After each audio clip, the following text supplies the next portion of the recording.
माँ पार्वती ने भगवान शिव से पूछा, बोले प्रभु एक निवेदन है आपसे, इस संसार में सबसे अधिक प्रिय कौन सी वस्तु है आपको? अंदर की बात पूछ रहा हूं प्रभु, इस संसार में सबसे अधिक वस्तु प्रिय कौन सी है? भगवान शिव ने कहा कि पार्वती, इस संसार में अगर मुझे कोई सबसे अधिक प्रिय है तो वह है रुद्राक्ष की माला। रुद्राक्ष शिव महापुराण की विश्वेश्वर संहिता के 25वें अध्याय का दूसरा श्लोक। शिव प्रियतमो गेयो रुद्राक्ष,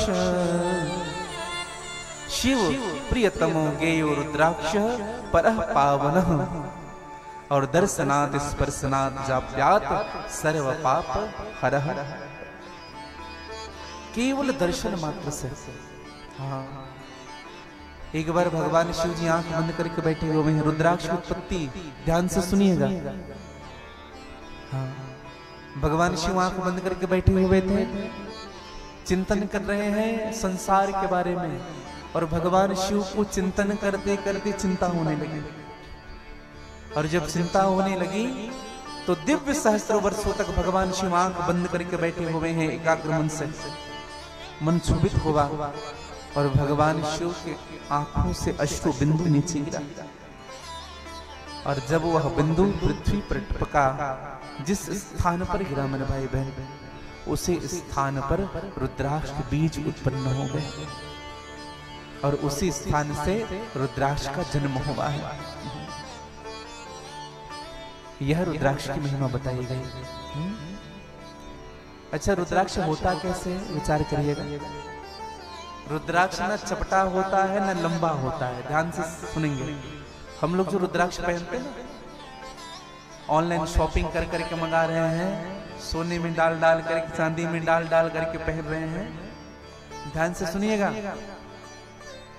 रुद्राक्ष न चपटा होता है न लंबा होता है। रुद्राक्ष आंवले के आकार का होता है, गोल। जैसे थोड़ा चपटा होता है ना आंवला, गोल। लंबा रुद्राक्ष होता ही नहीं। इस भ्रांति में ना रहे। आंवले के आकार रुद्राक्ष श्रेष्ठ माना गया है। बेर के आकार का मध्यम, चने के आकार का अधम माना गया है। एक विशेष निवेदन करूं रुद्राक्ष के विषय में, संक्षिप्त में कहूं मैं, रुद्राक्ष धारण किनको करना चाहिए और किनको नहीं करना चाहिए। आजकल हम सब रुद्राक्ष पहन रहे हैं। स्कंद पुराण में भी इनका वर्णन बताया गया है। रुद्राक्ष किसको नहीं पहनना चाहिए, आपको नोट करना है तो नोट कर सकते हैं। शिव महापुराण की विश्वेश्वर संहिता की 25वें अध्याय का 43वां श्लोक आप किसी को बता सकते हैं। शिव महापुराण विश्वेश्वर संहिता 25वां अध्याय 43वां श्लोक। कौन कौन रुद्राक्ष नहीं पहनना चाहिए, जिस जिसको, किसको?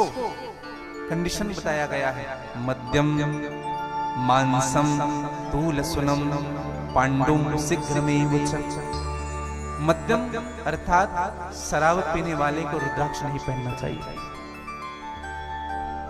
आजकल लोग फैशन बना लिया, यहां लपेटेंगे, यहां लपेटेंगे। मैंने कई लोग पूरे हाथ में देखा है, उसी में भोजन कर रहे, वही जूठन पड़ रहा है, चल उसी में। शराब पीने वाले को रुद्राक्ष नहीं पहनना चाहिए। मांस खाने वाले को रुद्राक्ष नहीं पहनना चाहिए। यहां तक से शास्त्र तो कहता है लहसुन और प्याज को भी सेवन करने वाले को रुद्राक्ष नहीं पहनना चाहिए।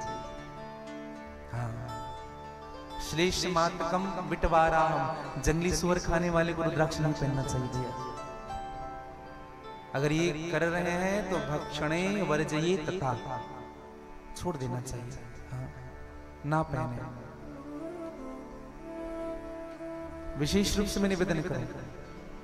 अच्छा, कई लोग यह भी निवेदन करते हैं कि महाराज जी रुद्राक्ष पहनने वाले का नियम अलग होता है, तुलसी धारण करने वाले का नियम अलग होता है। एक निवेदन करूं भैया, जो रुद्राक्ष पहनता है ना, वही नियम तुलसी धारण करने वाले के लिए भी बताई गई है। हाँ, जो जो नियम रुद्राक्ष वालों। अच्छा, एक व्यक्ति हमसे कह रहे थे, गुरुजी हमें तुलसी वाला दीक्षा मत दीजिए, रुद्राक्ष वाला दे दीजिए ताकि सब खा सके। इस अपभ्रंश में मत रहिएगा। शास्त्र के अनुसार मैं आप सबसे निवेदन कर रहा हूं। अच्छा, एक व्यक्ति तो यह भी कह रहे थे कि तुम शिव के उपासक हो, तुम ही रुद्राक्ष पहन सकते हो, विष्णु के उपासक रुद्राक्ष नहीं पहन सकते।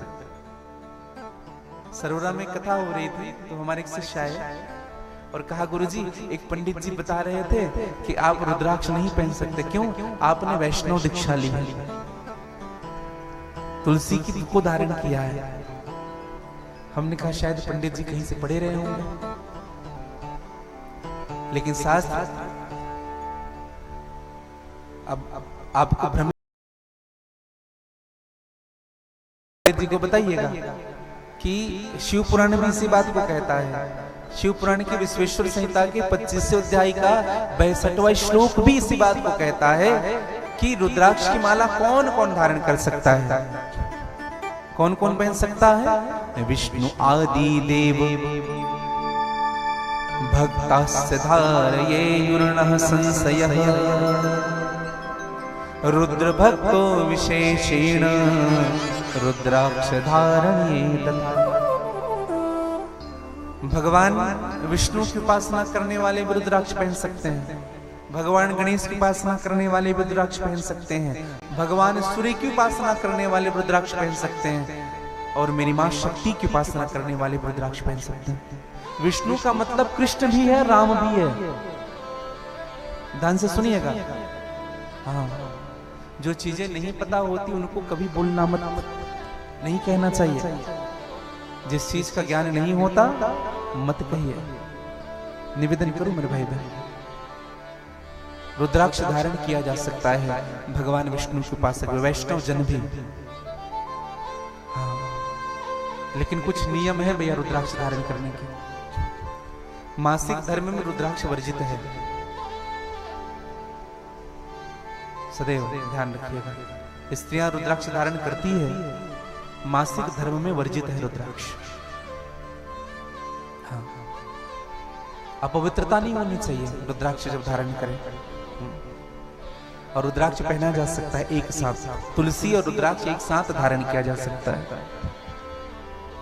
रुद्राक्ष के बारे में बताया गया है, एक मुखी रुद्राक्ष से लेकर के 14 मुखी रुद्राक्ष तक होता है शिव महापुराण के अनुसार। एक मुखी रुद्राक्ष सुना होगा आप लोगों ने, या कई लोगों ने देखा भी होगा, धारण भी किया होगा। किस किस ने धारण किया है या देखा हो, दर्शन किया हो एक मुखी रुद्राक्ष? अच्छा, आपने देखा है। अच्छा, हमारी माता जी पीछे। एक मुखी रुद्राक्ष बहुत दुर्लभ होता है। एक मुखी रुद्राक्ष, एक मुखी रुद्राक्ष 1 लाख वर्ष में, ध्यान से सुनिएगा, 1 लाख वर्ष में एक बार ही पेड़ लगता है एक मुखी रुद्राक्ष का।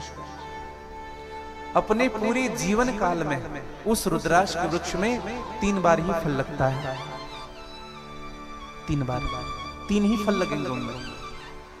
एक रुद्राक्ष, एक मुखी रुद्राक्ष टूट करके स्वर्ग को चला जाता है, एक रुद्राक्ष टूट करके पाताल को चला जाता है, और एक रुद्राक्ष करोड़ों में किसी को प्राप्त होता है। हमें जो बनाया जा रहा है कि ये एक मुखी है, ये ऐसा है, आओ लो, आजकल खूब केमिकल हो गए भैया, बच करके रहिएगा। लोग तो संतरे के आकार का रुद्राक्ष बनाते हैं, वर्मा जी, संतरे के आकार का, उसमें 20 लाइन खींच देंगे, हो गए 20 मुखी। निवेदन करूं आप सबसे, बचिए। इस संसार में 14 मुखी रुद्राक्ष से अधिक नहीं है, वर्णन ही नहीं है। एक मुखी रुद्राक्ष होता है, वो भगवान शिव का प्रतीक माना जाता है।